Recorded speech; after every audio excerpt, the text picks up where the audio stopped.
पहला प्रश्न है, राजपुत्र का समास है द्विगु, तत्पुरुष, कर्मधारय या फिर बहुव्रीहि। आंसर हो जाएगा राजपुत्र यानी राजा का पुत्र, तो आंसर हो जाएगा तत्पुरुष समास। नेक्स्ट क्वेश्चन,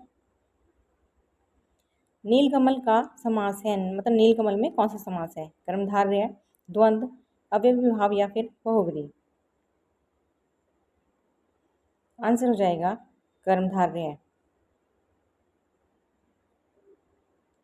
यथाशक्ति का समास है अव्ययीभाव, द्विगु, तत्पुरुष या फिर बहुव्रीहि। आंसर हो जाएगा अव्ययीभाव, जहाँ पर हमें उपसर्ग दिखाई दे यथा, धन, शक्ति, दोनों का अलग अलग अर्थ निकल रहा है, यानी यथा हमारा उपसर्ग हुआ तो उपसर्ग की पहचान होती है कि इसमें अव्ययीभाव होता है, जहाँ भी ऐसे आपको शब्द दिखाई दें जैसे प्रतिदिन। नेक्स्ट, त्रिभुवन का समास है द्विगु, कर्मधारय, बहुव्रीहि या फिर द्वंद्व। आंसर हो जाएगा त्रिभुवन यानी द्विगु। चक्रपाणी का समास है, चक्रपाणी में कौन सा समास है? बहुव्रीहि, तत्पुरुष, कर्मधारय या फिर द्विगु। बहुव्रीहि, ए आंसर इज राइट, चक्रपाणी। लाभ का विलोम शब्द है फायदा, हानि, उन्नति या फिर सफलता। तो लाभ का हो जाएगा, विलोम बताना है तो हानि। उन्नति का विलोम है विकास, अवनति, प्रगति या फिर वृद्धि। आंसर हो जाएगा अवनति। सत्य का विलोम है असत्य, झूठा, कपट या फिर भ्रम। आंसर हो जाएगा असत्य। अल्प का विलोम है कम, अधिक, थोड़ा या फिर छोटा। आंसर हो जाएगा अधिक, अल्प मीन्स कम। नेक्स्ट, जीवन का विलोम है जन्म, मृत्यु, संसार या फिर जीव। आंसर हो जाएगा जन्म का मृत्यु, जीवन का मृत्यु। अग्नि का तद्भव शब्द है, अग्नि का तद्भव शब्द क्या होगा? आग। दुग्ध का तद्भव है दुग्ध यानी दूध।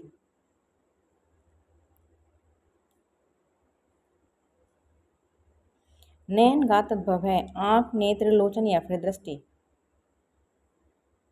आंसर हो जाएगा नयन का तद्भव आंख। हस्त का तद्भव है हाथ, भुजा, कर या फिर बाहां। हस्त का तद्भव हो जाएगा हाथ। दंत का तद्भव है दांत, मसूड़ा, मुख या फिर जीभ। आंसर हो जाएगा दांत। जो कभी ना मरे के लिए एक शब्द है अमर, अजर, अमिट या फिर अक्षय। जो कभी ना मरे अमर। जो सब कुछ जानता हो ज्ञानी, सर्वज्ञ, विद्वान या फिर बुद्धिमान। तो जो सब कुछ जानता हो वो हो जाएगा सर्वज्ञ।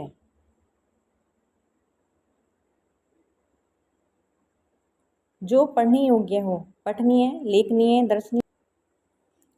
तो जो पढ़ने योग्य है वो हो जाएगा पठनीय। नेक्स्ट, जो देखने योग्य हो श्रवणीय, दर्शनीय, वंदनीय या फिर पूजनीय। आंसर हो जाएगा जो देखने योग्य हो दर्शनीय। नेक्स्ट, जो कभी बूढ़ा ना हो अमर, अजर, अक्षय या फिर अमिट। तो आंसर हो जाएगा जो कभी बूढ़ा ना हो अजर। शुद्ध शब्द चुनिए आशीर्वाद, आशीर्वाद, कौन सा वाला सही होगा इसमें? इसमें हो जाएगा सी आशीर्वाद इस तरीके से लिखा जाता है, ना कि ऐसे। सी इज राइट। नेक्स्ट, शुद्ध शब्द है उज्जवल। कौन सा वाला उज्जवल सही हो जाएगा इसमें? तो इसमें हो जाएगा जिसमें दोनों जय आते हैं। नेक्स्ट, शुद्ध वर्तनी चुनिए। शुद्ध वर्तनी होती है कवि, व पर छोटी की मात्रा। शुद्ध शब्द है दायित्व। कौन सा वाला दायित्व सही है? तो ये हो जाएगा फर्स्ट, दायित्व। शुद्ध शब्द चुनिए। आवश्यक, कौन सा आवश्यक सही है इसमें से? तो आवश्यक ए सही हो जाएगा। नेक्स्ट, दशानन का समास है। दशानन में कौन सा समास है?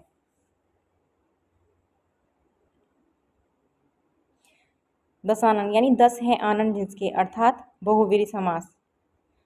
10 है आनंद जिसके अर्थात रावण, तो तीसरा अर्थ प्रकट हो रहा है तो हो जाएगा बहुवीरी। प्रतिदिन का समास है। प्रतिदिन तोड़ के देख लेंगे, शब्द अलग अलग बन रहे हैं तो ये भी अव्ययीभाव हो जाएगा क्योंकि इसमें भी उपसर्ग है। मातृभक्ति का समास है। मातृभक्ति में कौन सा समास है? आंसर हो जाएगा तत्पुरुष। दिन रात का समास है। दिन रात में कर्मधारय, द्वंद्व, बहुवरी या फिर अव्ययीभाव।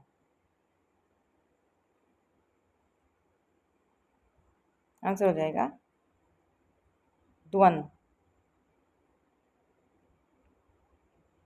महापुरुष का समास है। महापुरुष में कौन सा समास है? आंसर हो जाएगा कर्मधारय। आदि का विलोम शब्द है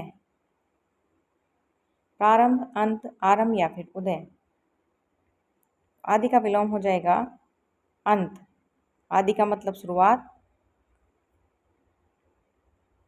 उदय का विलोम शब्द है अस्त, प्रकाश, सवेरा या फिर दिन। आंसर हो जाएगा ए, उदय, अस्त। आय का विलोम शब्द है लाभ, व्यय, धन या फिर कमाई। आय का विलोम हो जाएगा व्यय। आदर का विलोम शब्द है सम्मान, निरादर, सत्कार या फिर प्रेम।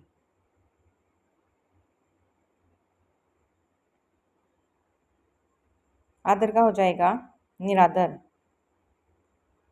24 बी। कठिन का विलोम शब्द है दुष्कर, सरल, कठोर या फिर कोमल। कठिन का हो जाएगा सरल।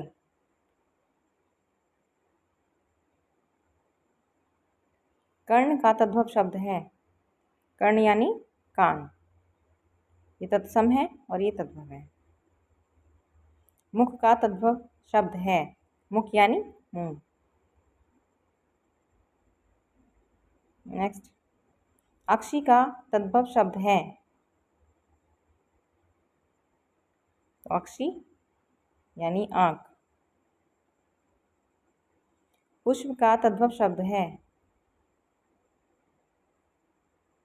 तो पुष्प का हो जाएगा फूल। ग्राम का तद्भव शब्द है गांव, नगर, बस्ती या फिर पुर।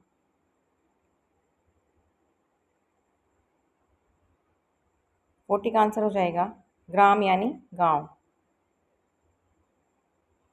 जो कभी पराजित न हो के लिए एक शब्द अजय, अमर, अटल या फिर अभेद। आंसर हो जाएगा जो कभी पराजित ना हो, अजय।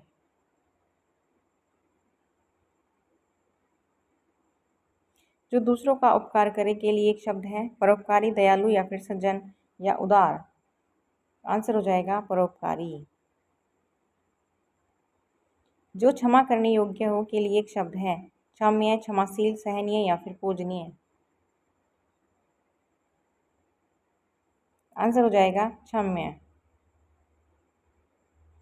जो स्मरण करने योग्य हो के लिए एक शब्द है स्मरणीय, वंदनीय, दर्शनीय या फिर पठनीय।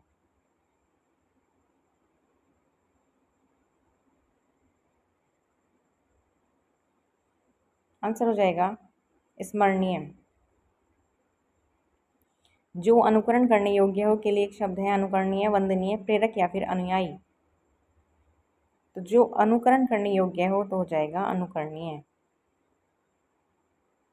शुद्ध वर्तनी चुनिए। कृपया, कृपया, कृपा, कृपया। आंसर हो जाएगा कृपया। शुद्ध शब्द है वास्तविक, कौन सा वाला सही है?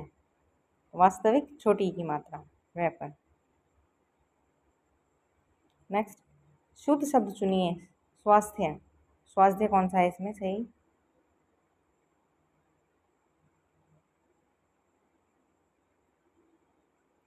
स्वास्थ्य। शुद्ध वर्तनी चुनिए। विद्यार्थी। आंसर हो जाएगा ए, विद्यार्थी। शुद्ध शब्द चुनिए। अनुग्रह, अनुग्रह कौन सा वाला अनुग्रह सही है? आंसर हो जाएगा अनुग्रह, छोटी की मात्रा। तो फ्रेंड्स, ये थी हमारी वीडियो।